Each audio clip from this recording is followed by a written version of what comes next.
Bonsoir à tous. On se retrouve ce soir pour une étude de préparation à la fête de Pourim, une des plus grandes fêtes qu'on a, on va dire, dans l'année, un moment à ne pas rater. Et donc, on va essayer de se préparer comme on essaye de le faire avant chaque fête, de la manière la plus efficace. Bon, le temps est limité, donc on ne peut pas non plus tout voir, mais le but, c'est de faire un passage global et de faire un petit check sur pas mal de points. Euh, Donc, Mishenich Adar Marbim Besimcha, quand on rentre dans le mois d'Adar, on multiplie la joie. Cette année, on a la chance d'avoir 2 mois de Hadar. Ça arrive en général tous les 2 ans ou tous les 3 ans, ça dépend des années. Et donc, c'est une grande opportunité. On dit Marbim Besimcha, donc on multiplie la joie. C'est-à-dire que la joie elle doit tout le temps être présente chez nous. D'ailleurs, au mois de Av, on nous dit Memahatin Besimcha, on diminue la joie. Mais donc, on voit que même quand on la diminue, la joie est quand même là et donc elle doit être tout le temps présente. Euh, Aussi aux alentours de Pourim, on ne va pas maintenant rentrer dans les détails de ça, mais avant Pourim, après Pourim, etc. On lit certaines parachiotes supplémentaires. C'est des petits morceaux qu'on rajoute en fait à 4 reprises. On a Shkalim, Zachor, Para et Achodesh. Donc ça, c'est des petits morceaux qu'on va rajouter dans les parachiotes. Et on a aussi le Zecher les Machatzit HaShekel. Donc le Machatzit HaShekel à l'époque du Beth Amikdash, en fait, il y avait un budget qui était commun pour tous les corbanotes, tous les sacrifices, tout ce qui était dépenses publiques. Il y avait un budget qui était de Rosh Chodesh Nissan à Rosh Chodesh Nissan.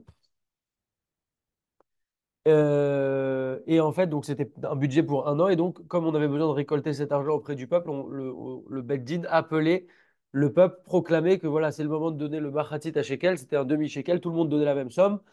Et ça permettait de financer les corbanotes et tout ce qu'il y avait à faire pour toute l'année. Et donc, aujourd'hui, on n'a plus le Beth Amikdash. On l'attend, Bezrat Hashem. Mais en tout cas, on n'a plus le Machatzit à Shekel, mais on a le Zecher, les Machatzit à Shekel, donc en souvenir du Machatzit à Shekel. Et donc, il faut donner l'équivalent de 9 grammes d'argent. Donc, c'est quelque chose qui est évalué chaque année en fonction du cours de l'argent. C'est quelque chose qu'on peut donner à partir de Rosh Chodesh. Donc là, ça fait déjà quelques jours qu'on peut le donner. Et le principal étant de l'avoir donné quand même avant la lecture de la Megillah. Donc, ne pas trop traîner et donner son Machatzit à Shekel. Il y a plein d'institutions qui proposent de donner son Machatzit à Shekel. Ça sera environ 8 euros, 7,50 euros, 8 euros ou à peu près 29 shekels, 30 shekels par personne. Euh, Maintenant, pour rentrer dans le vif du sujet, Bezrat Hashem concernant Purim. Une seconde.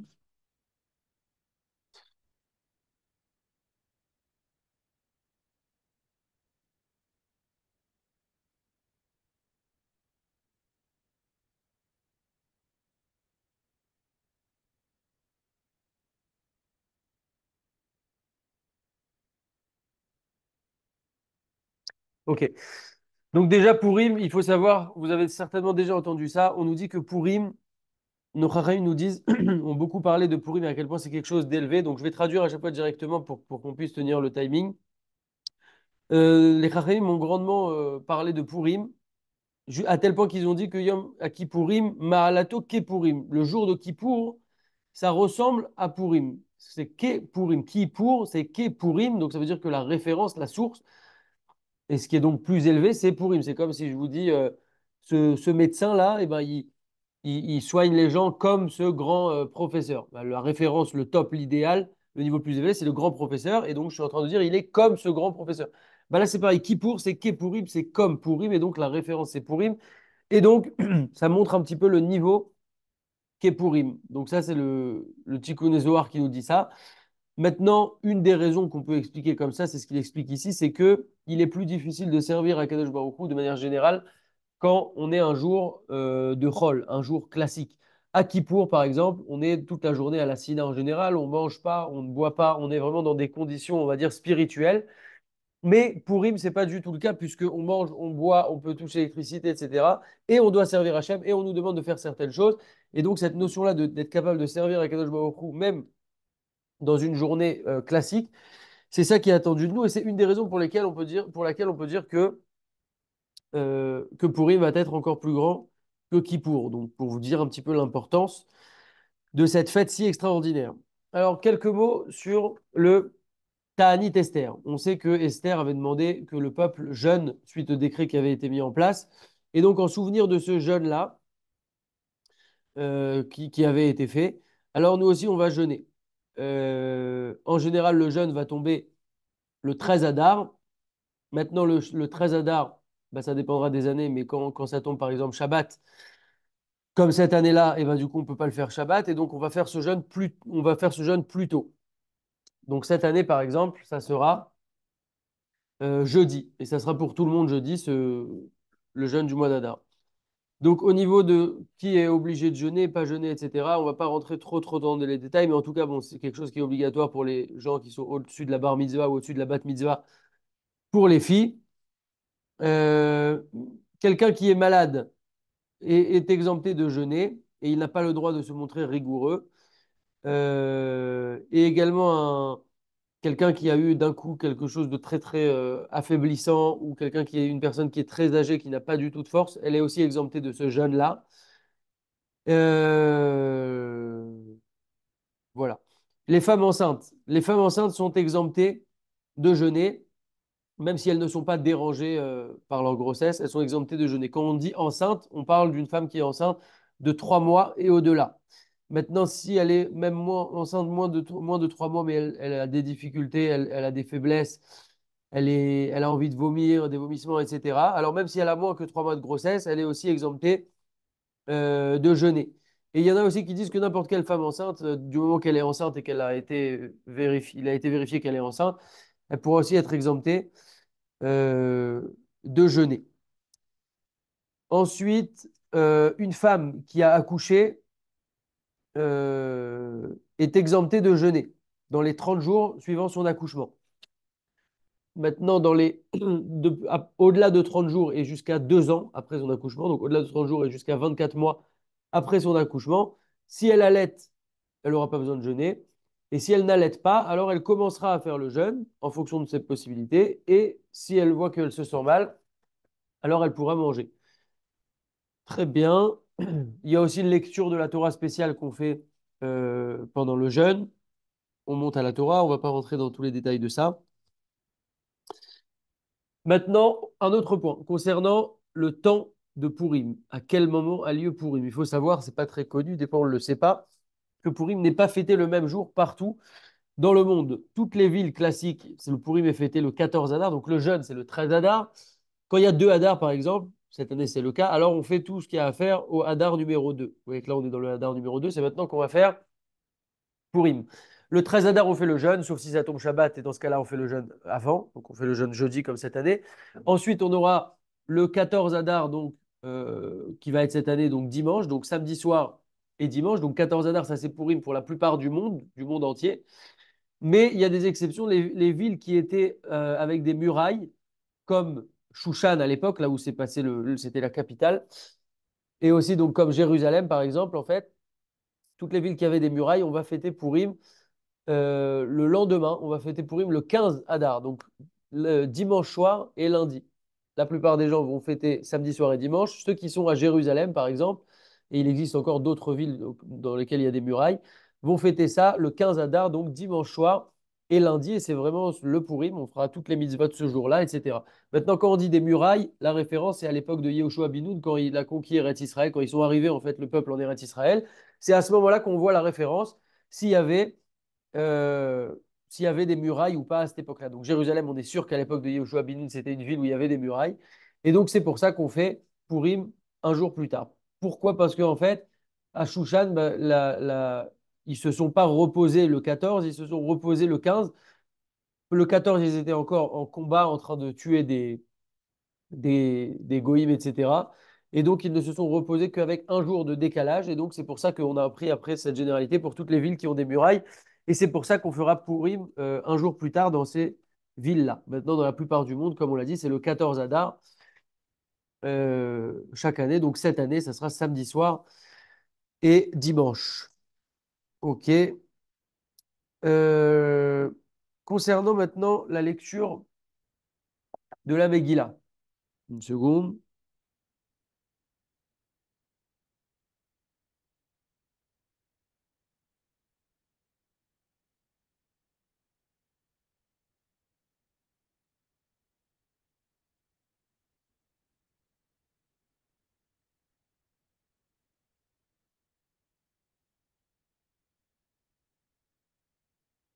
la Megillah. Donc la Megillah, c'est l'histoire de Pourim, comme on le sait.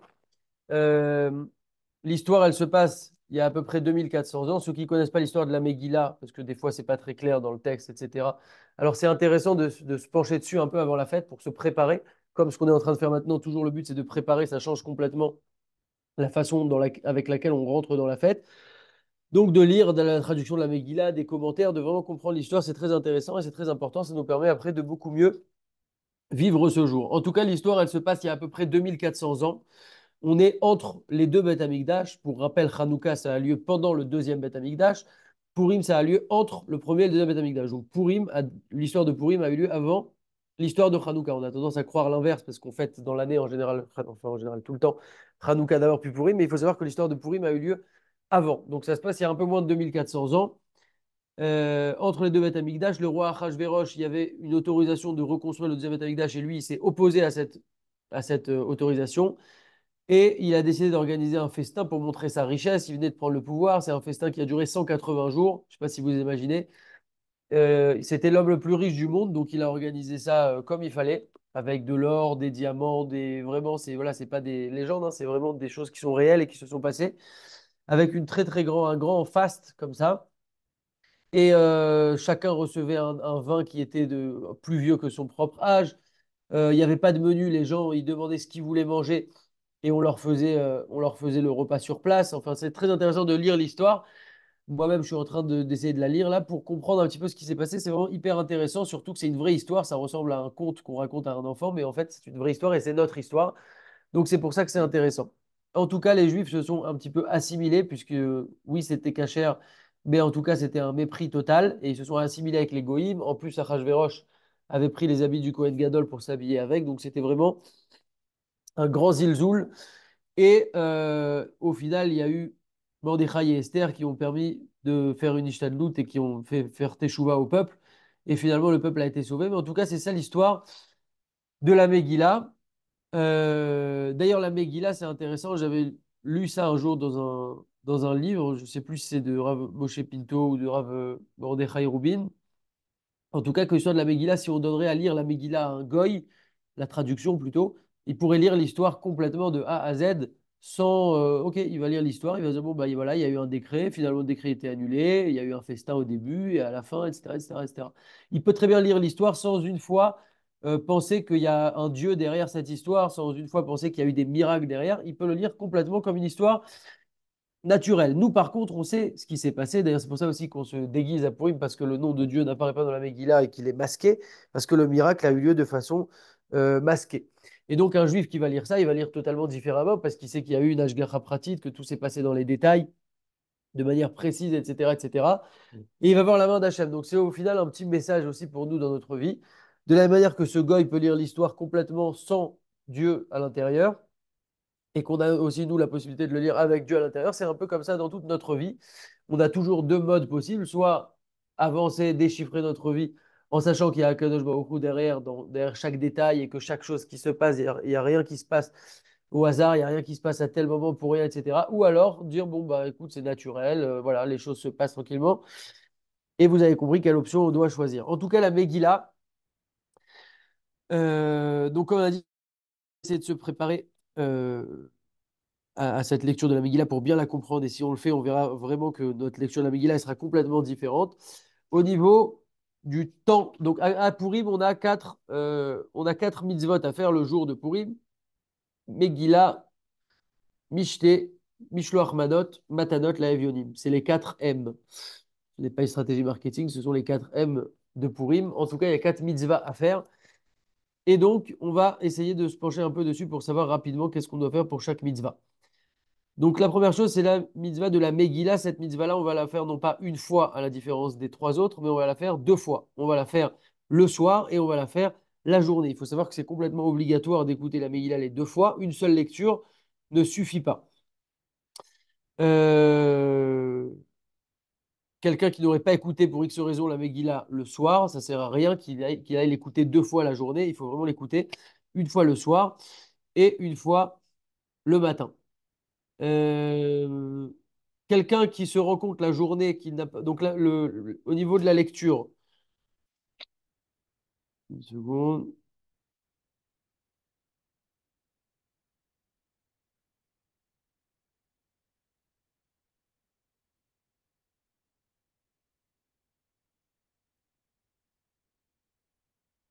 Quelqu'un qui n'aurait pas pu écouter, par exemple, donc quand on dit le soir, la Megillah du soir, bah, c'est toute la nuit, d'accord, tant que l'aube n'est pas arrivée. Et la Megillah de la journée, si quelqu'un, par exemple, a oublié d'écouter la Megillah la journée et qu'il s'en rend compte très très tard, alors il pourra écouter tant que s'il s'en souvient avant la Shkiat Hachama, donc avant le coucher du soleil, s'il sait, et il est sûr et certain qu'il peut finir avant la sortie des étoiles, alors il peut faire la bracha et lire la Megillah, il n'y a pas de problème. Si maintenant il pense commencer mais finir après la sortie des étoiles, il pourra commencer, mais il faudra que ça soit fait sans bracha. Vous avez bien compris, l'idée c'est quand même de la lire beaucoup plus tôt, à la tfila le matin, en minyan comme il faut, etc.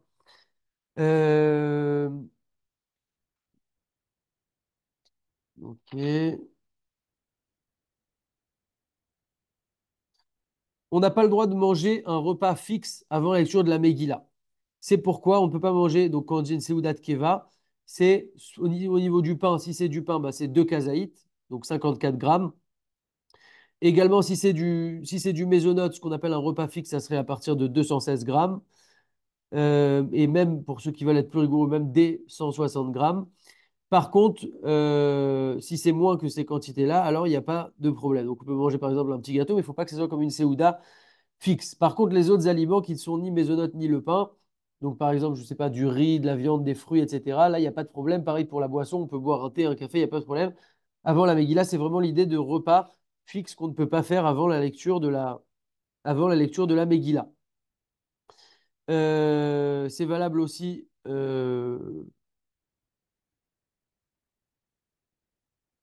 Les femmes aussi, elles ne devront pas manger une séouda de pain de plus de 54 grammes avant la Megillah, donc il faut éviter de manger. Maintenant, si on a un chômeur, quelqu'un qui va nous rappeler qu'on ne peut pas manger, pardon, quelqu'un qui va nous rappeler qu'on n'a pas encore lu la Megillah, parce que tout le risque en fait d'une séouda de Keva, c'est de s'oublier et de passer à côté de la mitzvah. Donc, parce que le repas, ça peut traîner, ça peut faire oublier la personne, elle peut s'endormir, etc. Si maintenant on a quelqu'un qui nous rappelle, n'oublie pas que tu dois écouter la Megillah, alors là, il n'y a pas de problème, on pourra manger plus que toutes les quantités qu'on a dit. Et il faut savoir que aussi, quand on dit un chômeur, donc quelqu'un qui va nous le rappeler, ça peut être aussi notre téléphone. On peut mettre un réveil, une petite alarme pour dire, voilà, n'oublions pas que c'est la Megillah. Très bien. Là, il donne un petit mot sur tout ce qui est pétard. Et il dit qu'il faut éviter ça parce que ça peut faire peur à des gens. Et donc, c'est problématique. On ne va pas trop rentrer dans les détails non plus.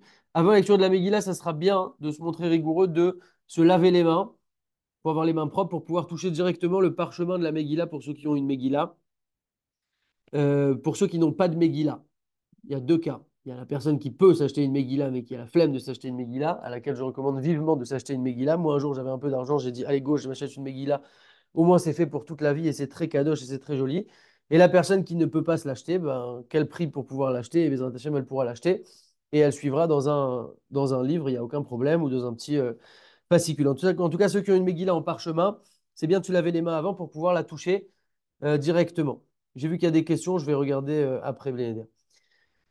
Au niveau de, on sait que là, on parle de Higueret, des lettres qui ont été envoyées en fait à tout le peuple pour les informer du miracle, de l'institution de la fête par la suite, etc.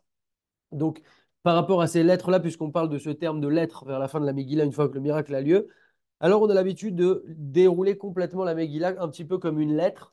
Il y a différents minagim. Il y en a qui la déroulent dès le début comme une lettre et qui la laissent complètement ouverte jusqu'à la fin. Il y en a qui la laissent ouverte au fur et à mesure qu'ils la déroulent et qui ne la replient pas. En tout cas, personne ne la replie quand on l'ouvre. Alors, ce qu'on fait souvent, c'est que le Chaliar Tibour, l'officiant, lui, il la déroule complètement dès le début et après, il ne la plie pas aussi.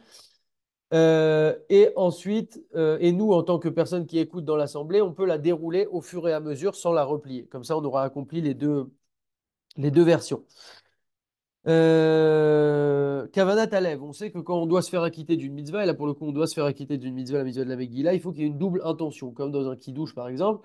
Il faut qu'il y ait celui qui dit la bracha qui pense à acquitter les autres, et il faut aussi les autres qui aient l'intention de se faire acquitter. Si l'un des deux n'a pas l'intention de recevoir ou de donner, alors ça ne fonctionne pas. Et donc c'est pour ça que l'officiant, avant de faire les brachot, il va dire voilà, chère assemblée, je m'apprête à vous acquitter, ayez bien cette intention, comme ça on a l'intention réciproque. Aussi, il faut faire très attention de bien écouter la Megillah. On devrait écouter chaque mot. On ne peut pas rater un mot de la Megillah.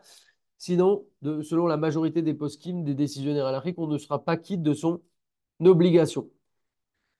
Si une Megillah tombe par terre, on n'a pas d'obligation de jeûner comme pour des tefilines qui tomberaient directement sur leur boîtier au sol, mais on pourra se contenter de donner le prix d'une Séouda à la Tzedaka. On va parler juste après de. Ok. Pour la Megillah, on a trois brachot. Donc le soir, on a trois brachot. La première, c'est Al Mikra Megillah. La deuxième, c'est Chez Hassan Issim. Et la troisième, c'est Chez Rianou. Et le lendemain, on n'a que deux brachot, puisqu'on a déjà fait Chez Rianou. Donc le lendemain, ça sera que Al Mikra Megillah et Chez Hassan Issim. Euh, En général, celui qui lit la Megillah se tient debout. Euh, Et en général, l'assemblée se tient assise, même pendant les brachot, l'assemblée se tient assise. Tout le monde se tient assis calmement. À la fin de la Megillah, le chaliar Tzibour, celui qui lit, va la enrouler complètement. L'assemblée aussi, ceux qui ont une Megillah en parchemin, la enroule. Et à la fin, l'officiant va lire la bracha de conclusion de la Megillah. Euh, Au niveau de Harour Haman, c'est un moment qu'on attend tous pour faire le maximum de bruit, de crier, de siffler, etc. Mais il faut quand même faire attention à ça parce que faut toujours faire attention à ce qu'on entende bien toujours toute la Megillah qu'on a dit et ne pas rater un mot. Et aussi, il faut le faire avec un certain respect puisqu'on n'oublie pas qu'on est dans une synagogue. Et ça, je pense qu'on a tous à s'améliorer là-dessus puisqu'en général, on aime bien faire un petit peu les sauvages et les animaux à ce moment-là. Je parle pour moi en tout cas. Donc, il faut quand même se calmer. On est dans une synagogue, on peut faire ça, mais tranquillement, doucement. Et surtout, l'idée, c'est de ne pas rater un mot de la Megillah. La Megillah, Berova Madrat Meler, on sait que quand on va louer le roi, alors plus on est, mieux c'est. Donc c'est comme ça de manière générale, hein, pour toutes les tfilotes, pour toutes les choses qu'on va faire, plus on va être de juifs ensemble, mieux c'est. Donc s'il y a une sina où il y a beaucoup, beaucoup de monde et une grande lecture de la Megillah, c'est bien d'aller dans cet endroit, à condition que ça ne soit pas le balagan, à condition surtout qu'on puisse bien entendre. Si par exemple on est dans une très, très grande sina, mais qu'on risque de ne pas entendre bien, alors il vaut mieux aller dans une sina où il y a vraiment pile minyan, mais qu'on va beaucoup mieux entendre. Il faut que la lecture, elle soit précise, bien entendu. Donc, l'officiant va répéter plusieurs fois, réviser, etc. Pour ne pas mâcher les mots, avaler les mots, etc. Et il attendra à chaque fois que quand on est fini de dire, de crier au mot Aman, alors il reprendra le dernier mot qu'il a dit pour être sûr que celui-là aussi, les gens ne l'aient pas raté. Et ensuite, il continuera comme ça sa lecture. Il va apprendre bien les ta'amim, les quantiliations, donc les airs pour la Megillah en fonction de son rite, etc. Euh,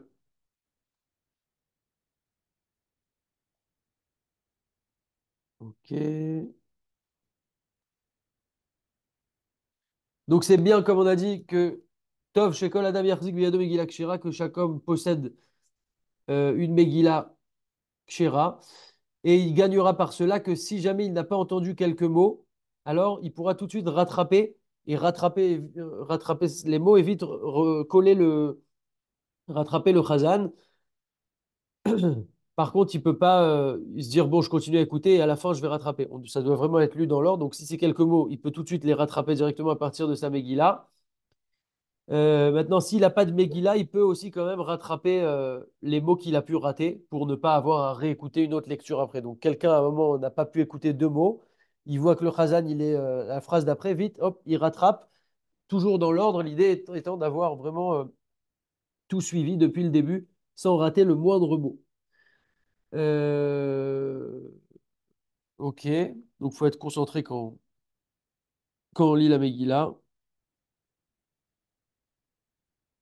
On n'a pas le droit de parler pendant la lecture. Si jamais quelqu'un a parlé, donc il ne faut pas parler, mais si quelqu'un a parlé, et le Khazan, pendant ce temps, bien entendu, il ne l'a pas attendu, il a continué à lire, alors vite, il rattrapera pour pouvoir rattraper le rythme avec le Khazan, mais comme on a dit, il ne faut pas parler. Ok, ok.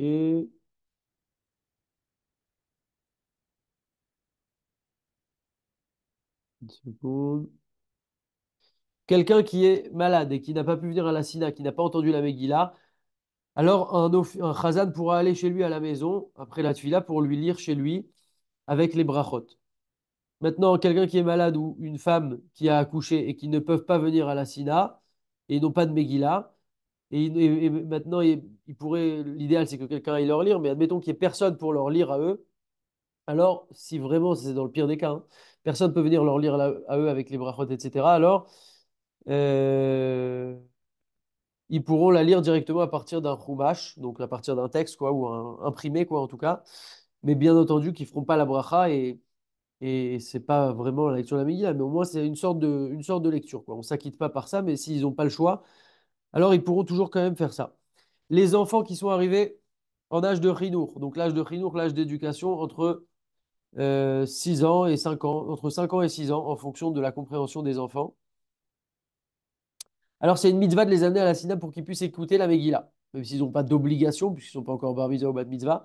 Par contre, les enfants qui ne sont pas arrivés à cet âge-là, par exemple un enfant de 3 ans, et eux, il y a plus de chances qu'ils dérangent le tzibour, et donc ça serait une faute, ça serait un problème de les amener, puisque finalement, ils vont faire du bruit, et ils vont empêcher les autres d'écouter bien la Megillah, et comme on a dit, il ne faut pas rater un mot. Maintenant, si l'enfant est gentil, et refif, et qu'il sait se tenir, même à 3 ans par exemple, ou même à 4 ans, alors c'est une mitzvah de les amener, mais en fonction de chaque enfant, on saura s'il va déranger ou pas.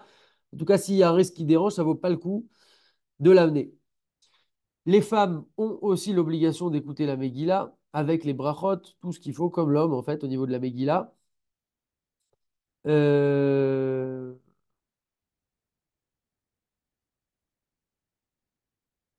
Seconde. Ok.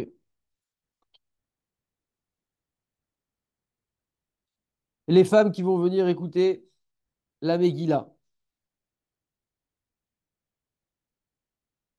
elles doivent venir aux deux lectures, comme l'homme en fait. Elles ne peuvent pas dire, bon, mais je dois préparer là des choses, donc je l'ai écouté hier soir, etc. Il faut vraiment l'écouter deux fois. Écouter la Megillah par l'intermédiaire d'un appareil.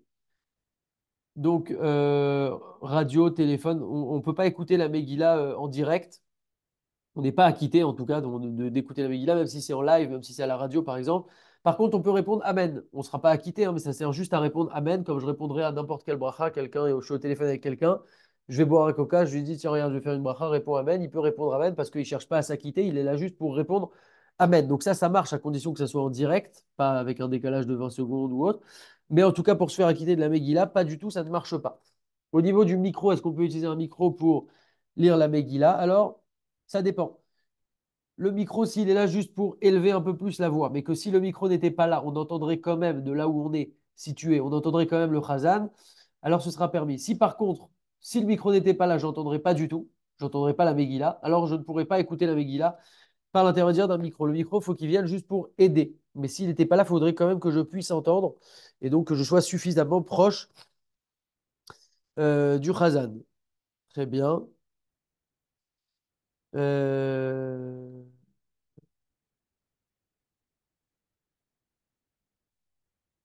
Ok.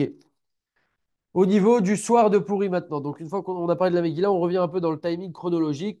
La veille de Pourim, alors c'est bien que, donc le soir de Pourim, donc samedi soir ou dimanche soir en fonction de là où on est, c'est bien de s'habiller sympathiquement. Petite tenue, classe, petite chemise, costume, etc. en fonction de ce qu'on a l'habitude de faire. L'idée, c'est toujours de faire un peu mieux. Et de ne pas rester avec des habits de chol. Parce que c'est un manque de respect. C'est un jour qui est très très grand, comme on a dit, qui est encore qu'est Pourim. Donc on a dit que c'est Pourim la référence, c'est un jour très très grand et très kadosh. Donc il faut vraiment montrer l'intérêt et l'importance qu'on donne à ce jour. Donc on rentre chez soi rapidement. Bon là, ça sera après Shabbat, donc on peut rester en tenue de Shabbat. Ou même celui qui veut, qui va rentrer chez lui, même qui se change de tenue, c'est encore mieux. En tout cas, pour montrer la considération qu'on a. Euh, Ensuite, on va faire Arvit. On va lire le Teilim 22, Lamnatseach Halayelet Hashachar, donc avant Arvit. Euh, Après la Tfila de Arvit, donc on va faire on va faire la. Attends, excusez-moi une seconde.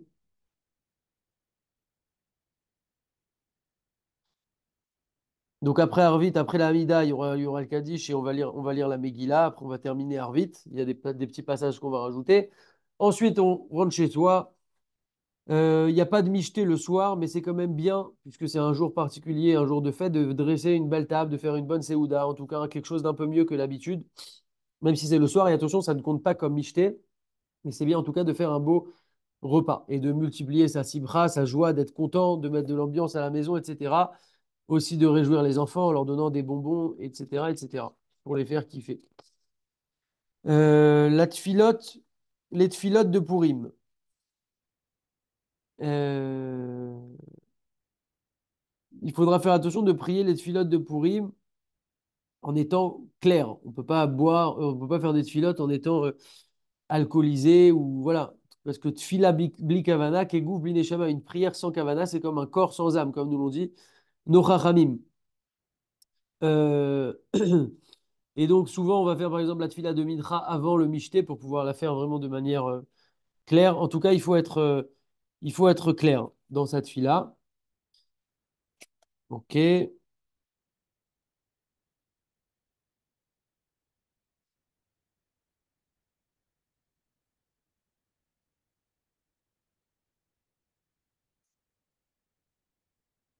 Au niveau du déguisement, on ne peut pas prier avec un déguisement qui est un petit peu rigolo ou voilà, parce qu'on se trouve devant Hachem quand on est en train de prier, donc il faudra retirer son déguisement. On ne peut pas prier en clown, etc. Par contre, s'il y a certains déguisements, par exemple, quelqu'un il va se déguiser avec une djellaba ou il va se déguiser en chassid, etc. Ça, il n'y a pas de manque de respect. Donc, dans ce type de déguisement, on pourra prier avec, puis il n'y a pas de problème. Par contre, si c'est un déguisement un peu rigolo ou un peu foufou, alors il faudra faire ça de fila en étant habillé. Très bien. Euh,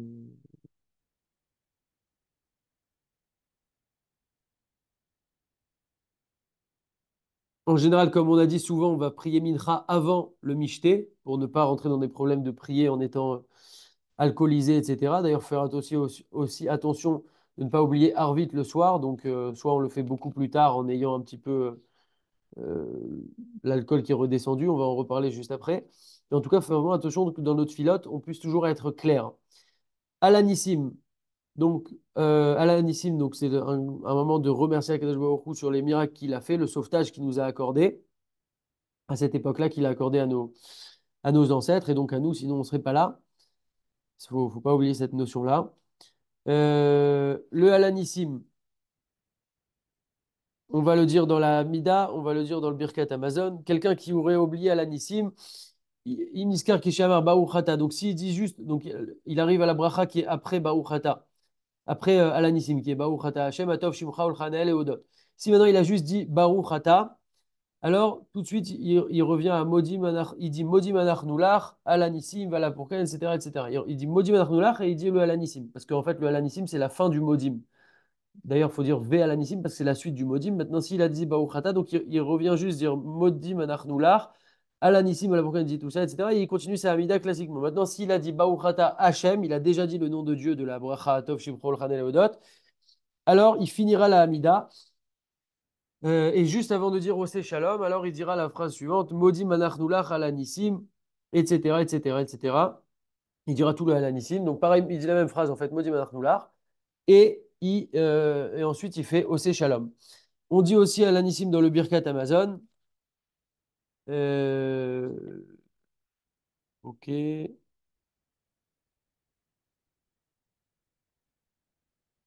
Donc c'est bien de faire des séoudot à Purim. Donc on a le michté le jour et le soir aussi on a dit que c'est bien de faire une séouda. En tout cas on va être amené à manger du pain. Et donc on rajoutera l'anissim dans le Birkat Amazon. Donc, s'il a oublié dans le Birkat Amazon, pareil, il y a deux situations. S'il dit Baruch Ata, mais il n'a pas encore dit Hachem à la Haaretz de l'Amazon, donc la bracha qui est juste après Alanissim dans le Birkat Amazon. D'ailleurs, le Alanissim est et après les deux premiers paragraphes, hein. Il n'est pas comme Shabbat à l'endroit de Rétzé. Donc, il dit juste Baruch Ata, il n'a pas encore dit Hachem à la Haaretz de l'Amazon, de la bracha qui est après. Il revient et il dit Alanissim. Maintenant, s'il a déjà dit Baruch Ata Hachem, il a déjà dit le nom de Dieu, alors il continue son Birkat Amazon jusqu'à la fin. Et c'est bien à la fin de dire quand même dans les Arachaman, d'intercaler dans les Arachaman, puisqu'on peut en rajouter. Arachaman ou Yaase Imanu Nissim Beniflaot, Keshem Sheasal Avotenu Bayemi Mahem Bazé Manazé, Bimi Mordechai Vester Beshushan Abira, etc. Donc il l'intègre là-bas à la fin avec un Arachaman. Ok. Quelqu'un qui s'est prolongé dans sa Séouda de Purim, par exemple, Purim est fini maintenant puisque la nuit est tombée. Il dira quand même à l'anissim, même si maintenant la nuit est tombée et que Pourim est terminé. Si par contre maintenant, entre-temps, il a prié Arvit, alors le Arvit, ça vient couper. Et il ne dira pas à l'anissim à la fin de son michté s'il a fait Arvit de la fin de Purim entre-temps.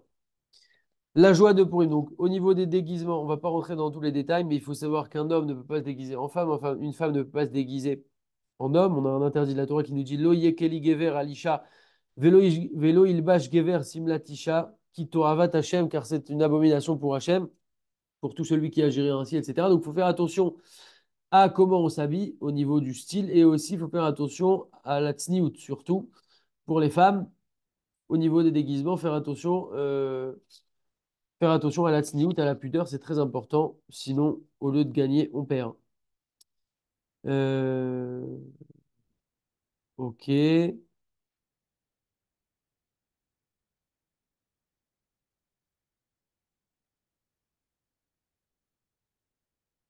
Le but, c'est d'être joyeux, mais ce n'est pas de se, de se moquer. Il faut toujours que ça reste une simcha qui soit vraiment pure, vraie, avec de la crainte d'Hachem, pas de la légèreté d'esprit, pas de la folie, pas n'importe quoi. Donc, il faut faire attention à ça aussi et ça doit rester dans notre tête pour tout l'esprit de Purim. Euh, Ok. Concernant maintenant la journée de Purim, alors le matin, on va vite se lever, enfin vite, tranquillement, mais avec zrizout, en tout cas avec empressement, avec beaucoup de joie, parce qu'on a dit que c'est un jour qui est très très grand, et donc on va aller faire une fila en minyan, bien entendu, le plus tôt possible. Ensuite, on va immédiatement lire la Megillah juste après la fila de Shacharit. D'accord. Ensuite,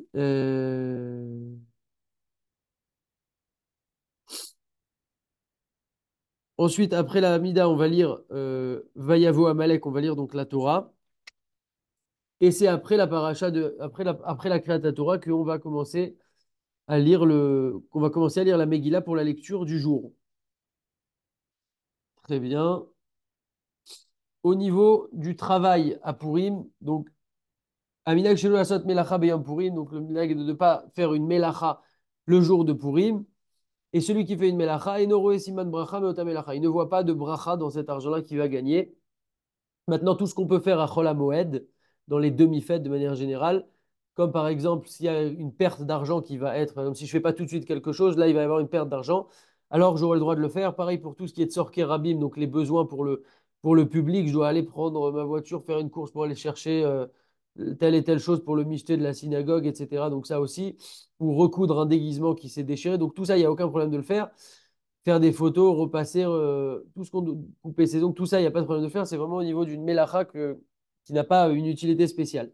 Au niveau du commerce, on a le droit de commercer, mais c'est bien aussi de s'en abstenir pour ne pas en fait s'annuler, ne pas s'oublier sur ce jour-là si important et ne pas passer à côté. Euh, Très bien. Seudat Purim. Donc le michté, maintenant qu'on a parlé de la Megillah, on va parler des trois autres mitzvot, ça va être très rapide. Donc le michté, la source, c'est dans la Megillah. Il y a marqué Vaïrtov Mordechai et Adevarim Haele. Vaïshlach Sfarim El Kol HaYehudim Asher Bechol HaMedinot HaMelech HaChashverosh HaKeruvim HaRechukim, etc., etc.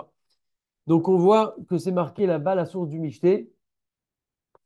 Euh, bon, je vais directement à la phrase. Donc à la fin, on voit qu'ils se sont ils ont tué leurs ennemis. Ils ont tué leurs ennemis, ils se sont reposés d'avoir tué leurs ennemis. Maintenant, ça y est, ils sont passés de l'angoisse, Miyagon, les Simcha, tout, ils ont été vraiment libérés. Ils sont passés du deuil carrément à une fête parce que finalement, ils ont été sauvés. Il faut savoir que sinon, on ne serait pas là aujourd'hui, comme on l'a dit tout à l'heure. Et à la fin, il y a marqué la Asot Otam Yeme Mishte Ve Simcha, donc pour en faire des jours de Mishte, donc de repas avec de la boisson et de joie, ou Mishloach Manot Ishlere, ou Matanet Laevim. Donc tout ça, c'est marqué directement dans la Megillah. Et donc, ça, c'est la source de notre Michté. Quand c'est qu'on fait le Michté, comme on l'a dit, c'est absolument la journée. Celui qui fait la nuit, il n'est pas quitte, bien qu'il y ait la nuit un Inyan de faire une meilleure Séouda que d'habitude, mais ce n'est en aucun cas un Michté. Également, d'après la Kabbalah, ça serait bien de le faire dès le matin, le Michté. Après, il n'y a aucun problème de participer à plusieurs michtés, mais en tout cas, c'est absolument le jour qu'il faut le faire. Idéalement, il faut le faire, de multiplier cette séouda-là, de faire une belle séouda, de la faire avec du pain, avec du vin, avec de la viande, idéalement de la viande de bœuf, bassar bakar, plutôt que du poulet. En tout cas, faire le meilleur repas possible. Au niveau du vin, comme on le sait, le Inyan particulier de Purim, c'est de boire du vin, c'est pas du whisky ou de la liqueur ou de la bourra ou autre, c'est vraiment du vin en souvenir de ce qui s'est passé, etc. Et donc, il n'y a pas d'Inyan de se défoncer la tête pour finir comme une serpillière. Le Inyan, c'est vraiment en fait d'arriver à ne plus Addeloyada, Addeloyada, ce qu'on dit dans la chanson, Ben Harur Aman, Levaruch Mordechai, entre maudit soit Aman et béni soit Mordechai, d'arriver à ne plus distinguer, mais c'est quelque chose de très fin, c'est pas d'être complètement à plat. Il y a même qui disent que si on dort un petit peu, alors comme quand on dort, on n'arrive plus à distinguer, alors ça fait aussi partie de ça. En tout cas, l'idée, c'est d'être un petit peu en altitude, on va dire ça comme ça, de se sentir bien, mais dans un bon esprit, dans un esprit de se rapprocher d'Akadosh Baruch Hu, d'avoir conscience de la grandeur de ce jour et pas de se déchirer la tête, parce que sinon, on aura tout perdu et c'est pas du tout le but, vous avez compris. Aussi, au passage, il y a une ségoula, c'est que pendant le Michté qu'a organisé Esther, un peu plus tard, donc un Michté plus tard qu'a organisé Esther dans la Megillah, alors le roi, il lui a dit, dis-moi ce que tu veux et je te le donnerai. Et donc, pareil, on nous dit qu'il y a une ségoulade pendant le Michté de faire des tfilotes, de parler à Kadosh Baruch Hu directement, de lui demander des choses qu'on a à lui demander. Et nous aussi, comme ça, on pourra être exaucé, Be'ezrat Hashem. Ok, donc pendant ce Michté-là, bah, on va chanter, on va être joyeux, encore une fois, de manière cachère, de manière propre. Et voilà. On va chanter, on va dire des divrei Torah, on va vraiment se réjouir, on va prolonger au maximum cette Séouda. Euh, Il y a des synagogues qui ont l'habitude d'organiser des michtés, mais il faut que ça soit fait dans de la tsniout et dans la kdoucha et que ça soit bien organisé. Très bien. Ok. Donc on a fait Megillah, on a fait Michté, maintenant on fait Mishloach Manot. Mishloach Manot, donc chaque homme doit faire le jour de Purim envoyer un Mishloach Manot, donc deux mets, M-E-T-S, donc deux aliments, ou Mishloach Manot, Ish Lereu. C'est marqué là-bas, dans la Megillah d'ailleurs, comme on l'a dit. Et quelle est la raison de cette mitzvah-là de Mishloach Manot? C'est de multiplier l'amour entre le Ham Israël, l'amour entre les gens, parce que quelqu'un qui reçoit un cadeau de quelqu'un avec de la nourriture, il va être content, et donc ça resserre les liens, et donc ça renforce l'amour dans le Ham Israël. Et ça va contre ce qu'avait dit Aman quand il a voulu vendre son décret auprès d'Achashverosh, où il lui a dit Yeshno Amecha de Mefuzar ou Meforad, il y a un peuple qui est complètement éparpillé, sous-entendu que chacun n'en a rien à faire de l'autre, etc. Et donc nous, on va aller contre ça pour montrer qu'on est unis en offrant des Mishloach Manot. Et d'autre part aussi, il y a des fois des gens qui n'ont pas de quoi réaliser le Mishté. Et donc, comme ils n'ont pas le cran de demander de la tzedaka, ils n'ont pas le courage, etc., ils sont un peu gênés, alors ils vont accepter un Mishloach Manot. Et donc, ça leur permet parfois carrément de réaliser leur propre Mishté. Selon la stricte loi, il est suffisant de faire un Mishloach Manot à une personne avec deux aliments. Deux, mais il faut que ce soit des aliments qui soient consommables directement. Ça peut être quelque chose de cuisiné, ça peut être quelque chose d'acheté directement, manufacturé. Mais en tout cas, il faut que ce soit consommable directement. Et il faut que ce soit deux aliments qui soient différents. Donc, si par exemple, je vais cuisiner de la viande à quelqu'un, si c'est deux viandes différentes, il n'y a pas de problème. Par contre, je peux lui mettre le même morceau de viande avec deux bouts comme ça pourrait pas être bon. Euh... Seconde.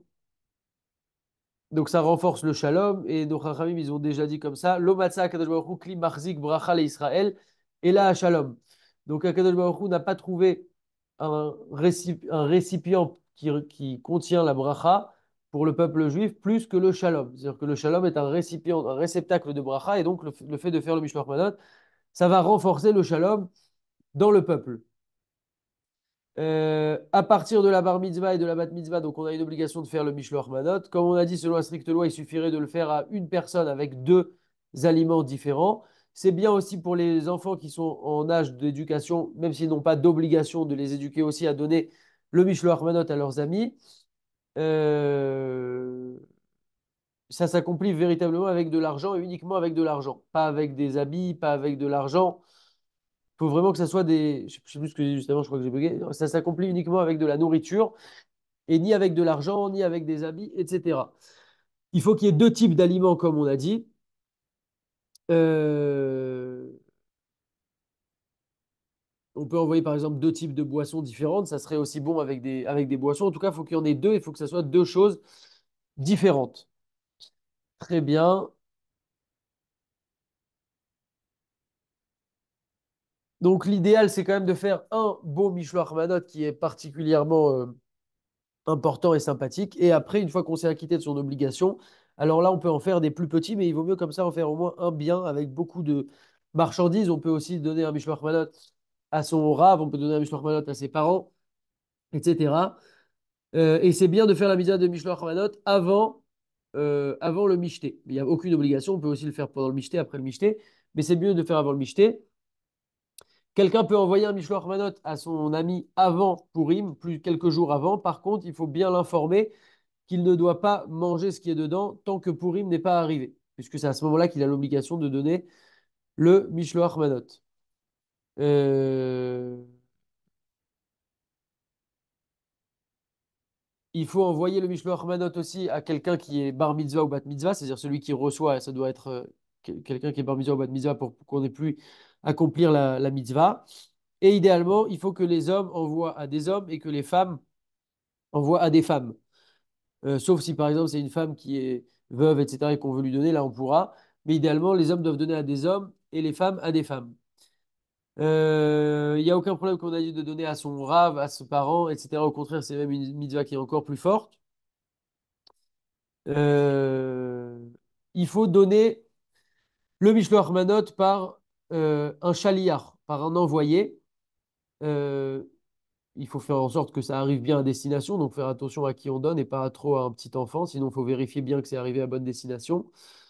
On peut aussi faire envoyer le Mishloach Manot par un service de livraison, même si c'est par des goy, il n'y a aucun problème. Donc admettons, je veux acheter, je sais pas, une corbeille de damiel avec au moins deux trucs différents et le faire envoyer par un chaliar goy, par exemple, un livreur goy, il n'y a pas de problème aussi. Par contre, ce qui est important dans Mishloach Manot, c'est de toujours informer qui est la personne qui donne. Puisque, comme on l'a dit, le but, c'est de multiplier le shalom. Et donc, si le gars reçoit un super truc, mais il ne sait pas de qui ça vient, bah, ça renforce aucun lien. Donc, il faut absolument connaître l'origine du Mishloach Manot. On ne peut pas le faire, on peut pas le faire en anonyme. Très bien. Il faut absolument que la personne à qui on l'a envoyé, par contre, elle le reçoive bien le jour de Purim et pas le soir, par exemple, une fois que la fête est terminée. Dernier point pour terminer. Matanot la Evionim, le jour de Purim, donc on a une obligation de donner deux cadeaux à deux pauvres différents, donc un cadeau à chaque pauvre, euh, pour qu'ils puissent avoir de quoi faire pour leur Séouda de Purim et qu'ils puissent se réjouir avec les membres de leur famille, comme il est écrit, la Asot Otam Yeme Mishte Vesimcha, qu'on puisse se réjouir, ou Mishloach Manot Ishleru, ou Matanot la Evionim, ça aussi c'est écrit dans la Megillah, comme on l'a dit tout à l'heure. Cette mitzvah-là, elle a lieu aussi le jour, donc toutes les mitzvot de Purim, ça se passe le jour, à part la Megillah qui a lieu deux fois et qui a lieu et le jour et la nuit. Mais sinon, toutes les mitzvot de Purim, c'est vraiment à réaliser le jour, la journée de Purim. Euh, on le donnera en général après la lecture de la Megillah pour la journée. Parce qu'en général, il y a des pauvres qui attendent, etc., et qui vraiment ont de l'espoir en nous. Ils attendent ce moment parfois depuis très longtemps, et donc on leur donnera à ce moment-là. L'obligation de Matat Le'Evionim, c'est à partir de Bar Mitzvah et de Bat Mitzvah. Même les petits-enfants, c'est bien aussi ceux qui sont arrivés en âge d'éducation, de les éduquer à donner aussi le Matat Le'Evionim. Et ce qui est bien aussi, c'est que le père va donner directement Matat Le'Evionim pour sa femme, ses enfants, euh, pour qu'il n'ait pas besoin d'aller chercher des pauvres. Par exemple, le père, et voilà, il se trouve face à des pauvres, il a pas, sa femme n'a pas besoin de venir pour commencer à galérer à chercher des pauvres, il peut donner directement pour sa femme. La condition est toujours pour Matat Eveline de donner deux dons à deux pauvres différents. Donc un don à chaque pauvre en fait. On peut donner Matat Eveline quelques jours avant Purim. Par contre, il faudra absolument que le pauvre, l'argent n'arrive au pauvre, qu'il ne l'utilise que, une seconde, il ne faudra qu'il n'utilise cet argent que le jour de Purim mais pas avant, puisque c'est que à ce moment-là qu'il y a l'obligation et que pour faire la mitzvah, il faudrait qu'il touche cet argent à ce moment-là. Donc des fois, il y a des gens qui ramassent quelques jours avant Purim pour Matanet Lavionim, ou par exemple des sites comme Torah Box, par exemple, ou autres, qui ramassent et qui donnent, qui disent qu'ils distribuent, ils s'engagent à distribuer ça le jour de Purim. Donc ça, il n'y a aucun problème, ça peut être fait aussi. Qu'est-ce qu'on donne? On donne de l'argent. éventuellement de la nourriture, mais voilà, l'argent, c'est quand même l'idéal pour ça. On peut donner, ok, Agdarat Ani, ça c'est intéressant. Quelle est la définition d'un pauvre? Qu'est-ce qu'on appelle un pauvre? Ani chez Moutar, la tête, l'eau, matanat, la evionim. Donc un pauvre à qui on peut donner le matanat, la evionim, c'est qui? On a presque terminé. C'est toute personne qui n'a pas un montant d'argent suffisant pour se nourrir et pour se vêtir pendant une année entière, lui et tous les membres de sa famille. On ne peut pas déterminer précisément ce montant, mais en tout cas, c'est ça l'idée, qu'il n'ait pas d'argent pour acheter pour une année entière de quoi se nourrir et de quoi se vêtir pendant une année entière. Et on ne compte pas, ça c'est à part de tout ce qu'il doit payer, par exemple s'il a des dettes, s'il a un prêt bancaire, une hypothèque, un remboursement de crédit, etc. Là, on parle vraiment de l'argent qui lui reste à part de ça. Donc, ça veut dire que les critères sont facilement remplis rapidement. Et du moment qu'on vérifie voilà, que c'est un pauvre, alors c'est bon, on peut lui donner. Euh, Celui qui donne à des pauvres, par exemple à un mari et sa femme pauvres, ou à un père et son fils pauvres, alors il est acquitté d'avoir donné à deux pauvres. Il n'y a pas de problème. Et l'idéal, c'est de donner à des veufs et des orphelins. Euh, On peut donner aussi à un petit, à quelqu'un qui serait pauvre et qui serait petit, un petit enfant par exemple, même s'il a par exemple 8 ans, même s'il n'est pas encore arrivé à la bar mitzvah, il n'y a pas de problème en tant que récepteur du don, il n'y a aucun problème. Par contre, on ne pourra pas donner à des goy le matanot la evionim. Donc pour accomplir la mitzvah du matanot la evionim. Et aussi, il faut le donner toujours besimcha, comme il dit le Shulchan Arour. Tzarich litan tzedaka besever panim yafa, donc avec un visage rayonnant, sympathique, joyeux, etc. Et pas en donnant avec un. Parce que si on donne avec un visage triste, on a perdu notre mérite. Donc on donne, même si c'est difficile, parce que parfois c'est des gens voilà, qu'on n'a pas l'habitude de voir, etc. Donc il faut faire un sourire, se forcer. C'est une très grande mitzvah d'ailleurs, de manière générale, quand on donne la tzedaka, de faire avec un grand sourire, comme ça évite l'humiliation de la personne, etc. On a le droit de prendre un chaliard, donc un envoyé qui va donner notre don à quelqu'un. Cette fois, par contre, on n'a pas l'obligation de donner notre identité, puisque ça, c'était tout à l'heure pour le Mishloach Manot, parce que c'est ça qui renforçait les liens. Pour le Matanat Lev Yonim, à la limite, c'est même encore mieux s'il il ne connaît pas l'identité pour ne pas en être gêné. Au niveau de la halakha, et on termine sur ça, il y a, pour être acquitté de son obligation, le minimum, c'est une prouta. Donc, une prouta, c'est la plus petite pièce de la monnaie locale. Donc, je ne sais pas s'il y a toujours les pièces rouges en France. En tout cas, en Israël, ça sera 10 agourot. En France, c'est peut-être 10 centimes ou 5 centimes, je ne sais pas. Mais bien entendu, vous avez compris que c'est mieux quand même de donner au moins le prix d'une séouda de pain. Donc au moins de quoi manger, par exemple, un falafel, je ne sais pas, ça va être 5 euros ou 6 euros, voilà. Et Vekol Amarbé, Arezé Meshoubar, tout celui qui multiplie, bien entendu, il est digne de louange. Donc l'idée, c'est vraiment de donner à toutes les personnes qu'on va pouvoir croiser un petit peu, beaucoup, etc., de le faire peut-être deux biens comme le Michelin Renault, on fait bien, deux biens pour bien complémenter avec une bonne somme correcte en fonction de ses moyens. Et après, donner des petites pièces comme ça à chaque pauvre qu'on verra, ça sera encore mieux. Mais en tout cas, selon le DIN, c'est de faire deux dons à deux pauvres différents, donc un don chacun. Euh, Ça, c'est un point important qui nous dit le Rambam. Comment on réjouit à Kadosh Baruch Hu.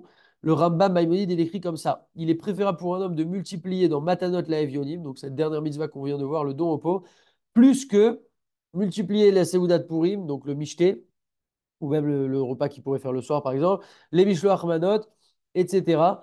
Pourquoi? Parce qu'il n'y a pas une plus grande simcha, une plus grande joie chez Akadosh Baruch Hu, que un homme qui réjouit le cœur d'un pauvre ou d'une veuve ou d'un orphelin, etc.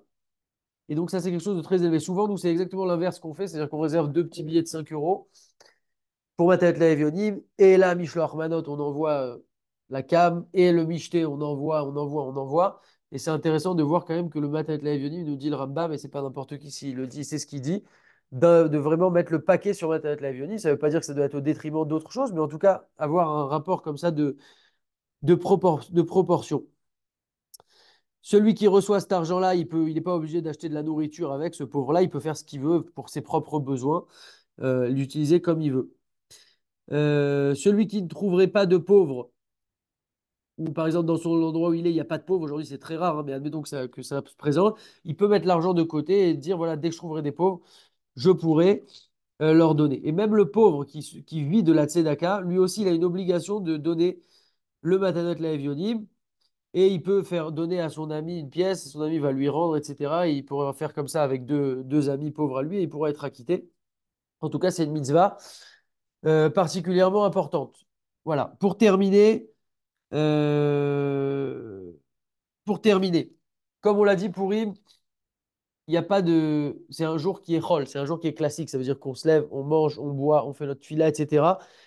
Et donc, en apparence, c'est pas du tout comme les autres fêtes. Les autres fêtes, on célèbre quelque chose, il y a tout un seder, c'est organisé, on nous dit de lire la Haggadah, on nous dit de faire les chauffards, etc., etc. Là, non, c'est un jour normal. Ok, on nous donne 4 mitzvot à faire, mais sinon, le déroulé de la journée, il est quelque chose d'assez classique. Et donc, ça aussi, c'est un message pour nous, c'est que on doit être capable toujours dans nos journées classiques, de servir à Kadosh Baruch Hu, comme on l'a dit tout à l'heure. Même si c'est un jour Chol, et finalement la majorité de nos journées, ce sont des journées Chol. Et donc, c'est comme ça que Hachem attend qu'on le serve aussi, même quand c'est un jour classique et quand c'est un jour normal et qu'il n'y a rien de particulier. Hachem attend de nous qu'on le serve vraiment tous les jours. On a compris l'importance de ce jour. C'est un jour vraiment où il faut être capable de prendre un temps pour prier, pour faire nos demandes à Kadosh Baruch Hu, pour se réjouir dans la Gdusha et se réjouir et faire vraiment un meilleur Purim que l'année dernière. Et chaque année, on essaye comme ça de s'améliorer et de grandir. En tout cas, c'est un très très beau jour. Il faut vraiment qu'on puisse en profiter. Euh, et voilà, je vous souhaite un Purim Saméach dans la Simcha et que des bonnes nouvelles pour tout le monde et pour tout l'âme Israël. Bezrat Hashem. Je réactive les micros. Euh, S'il y a des questions, je vais voir s'il y a des questions dans le chat. Je vais essayer d'y répondre. Miché. Une seconde.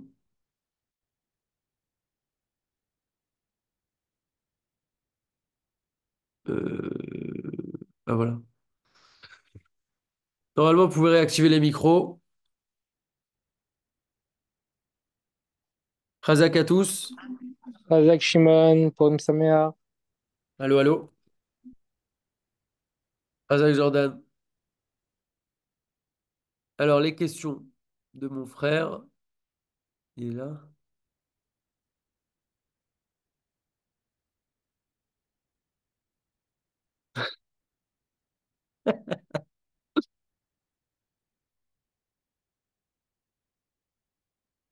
Si on a Et on raté, a raté. c'est considéré comme un péché ou juste on a raté une mitzvah? Bah, j'ai presque envie de dire que rater une mitzvah, c'est presque un péché, puisque dans les mitzvot, on a des mitzvot positives et des mitzvot négatives. Donc, on nous demande de ne pas faire des choses, donc ça, c'est des péchés, mais aussi on nous demande de faire des choses, donc si on ne les fait pas, c'est un problème. Ok.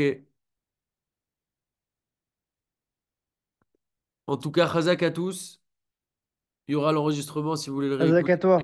l'envoyer à des gens. Razak à tous et à la semaine prochaine pour reprendre. Ah non, Razak Shimon, Purim Sameach. Purim Razak Shimon, Sameach. La Razak. semaine prochaine, ça sera Purim chez moi, donc on verra. Peut-être qu'on le fera mardi, le cours sur Shabbat, pour reprendre le sujet sur Shabbat. Je vous tiens au courant sur le groupe. Bezrat Hashem. Razak à tous.